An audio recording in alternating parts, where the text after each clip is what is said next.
يلا اعمل نص دايرة.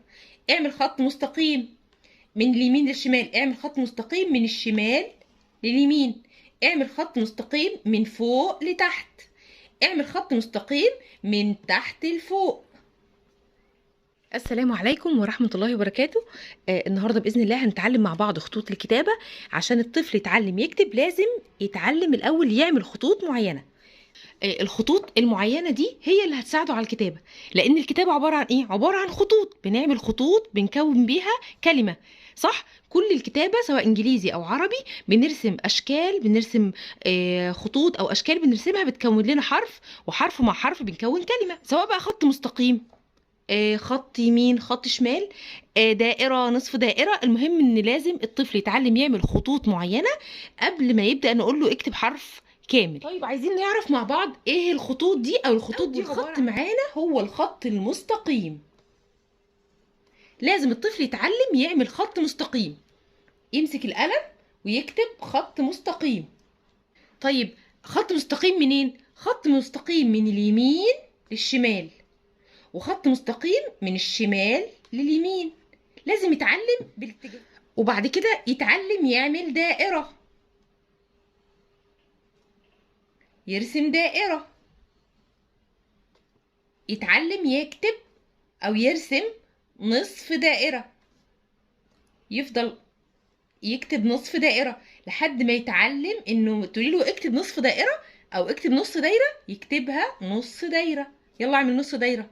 اعمل خط مستقيم من اليمين للشمال، اعمل خط مستقيم من الشمال لليمين، اعمل خط مستقيم من فوق لتحت، اعمل خط مستقيم من تحت لفوق. الرسومات دي يبدأ ياخد خط جديد، خط مائل، خط مايل من اليمين، وخط مائل برضو من الشمال بالعكس، خط مستقيم بس مايل عشان يعمل فتحة والكسرة. خلاص، عشان لما اقول له اعمل فتحة يعمل فتحة، خط مايل، شرطة مايلة، فلازم يتعلم كمان يعمل خطوط مايلة من اليمين للشمال ومن الشمال لليمين. بعد كده يتعلم يعمل خطوط متعرجة،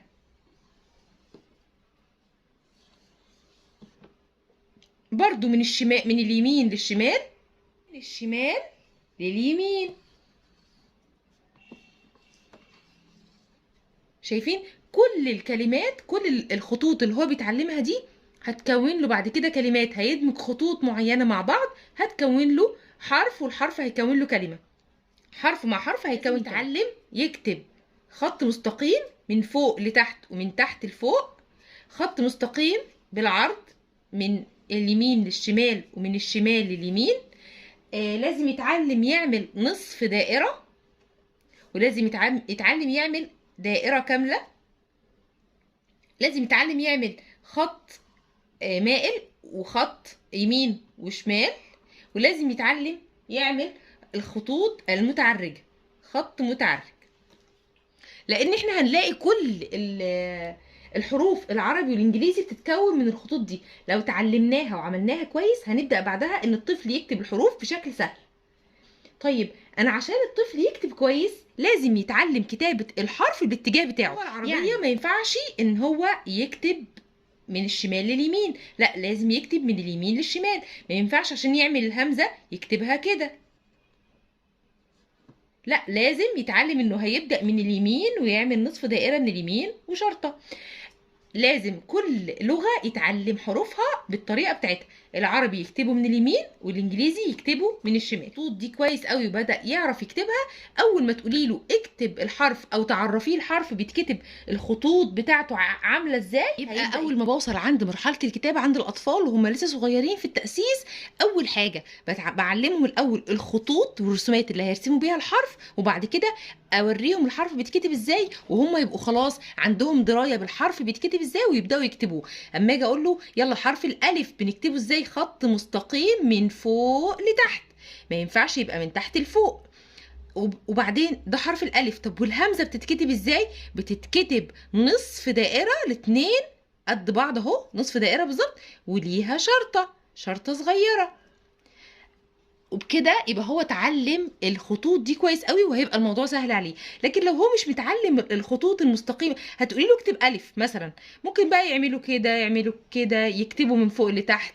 وفي ناس كتير جدا، في اطفال كتير جدا بتعمل الهمزه وتقوم عامله لها كده، فده غلط. لازم عشان يبقى خطه كويس يتعلم كتابه الحروف بالاتجاه الصح بتاعي. يعني بكتب من اليمين اهو، بص بكتب الهمزه من اليمين اهو، بكتب من اليمين للشمال عشان ده عربي. وفي الانجليزي برضه عشان يبقى خطهم حلو في الحروف الانجليزي لازم يتعلموا الكتابه. حرف الاي لازم كده، لا لازم يبقى عامل الاول حرف الاي او كده. حرف الاي لازم يكتبه بالاتجاه الصح بتاعه من تحت لفوق شمال. احنا النهارده في الفيديو اتعلمنا الخطوط الاساسيه، وفي خطوط تانية كتير جدا، لكل حرف فيه خطوط معينه عشان تسهلي على ابنك عمليه الكتابه. بس اللي احنا خدناهم النهارده دول هم الخطوط الاساسيه اللي لازم يتقنهم عشان يتقن الكتابه. وبكده نبقى خلصنا الفيديو بتاع النهارده. لو عجبكم الفيديو ما تنسوش تعملوا لايك وتشتركوا في القناه وتفعلوا الجرس عشان يوصلكم كل جديد. والسلام عليكم ورحمه الله وبركاته.